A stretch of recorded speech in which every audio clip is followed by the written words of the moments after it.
जय श्री कृष्ण। आध्यात्मिक सफर में श्रीमद् भगवद गीता के अध्याय 3 से श्लोक संख्या 7। हे अर्जुन, वे कर्मयोगी जो मन से अपनी ज्ञानेंद्रियों को नियंत्रित करते हैं और कर्मेंद्रियों से बिना किसी आसक्ति के कर्म में संलग्न रहते हैं, वे वास्तव में श्रेष्ठ हैं। इस श्लोक में कर्मयोगी की विशेषता बताई गई है। पहले समझते हैं कि कर्मयोगी होता कौन है।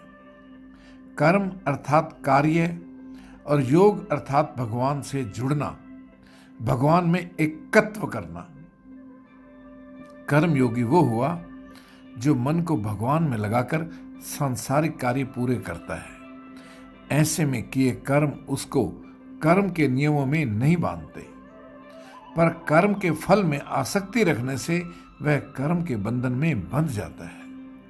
जो पाखंडी होगा वो कर्म से तो विरक्त रहेगा, पर आसक्ति का त्याग नहीं कर पा रहा होता।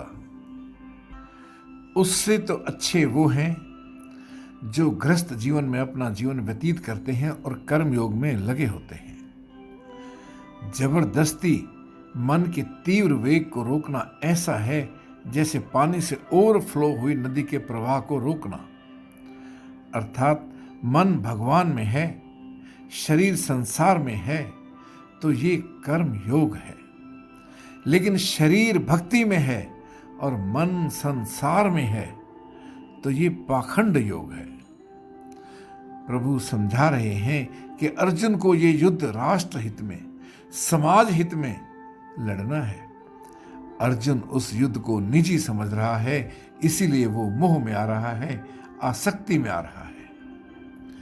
इसीलिए अर्जुन को युद्ध रूपी कर्म में घोर पाप दिखाई दे रहा है। श्री कृष्ण कहते हैं कि जब कर्म अपने लिए ना करके दूसरों के हित के लिए किया जाता है तो वह कर्म योग बन जाता है।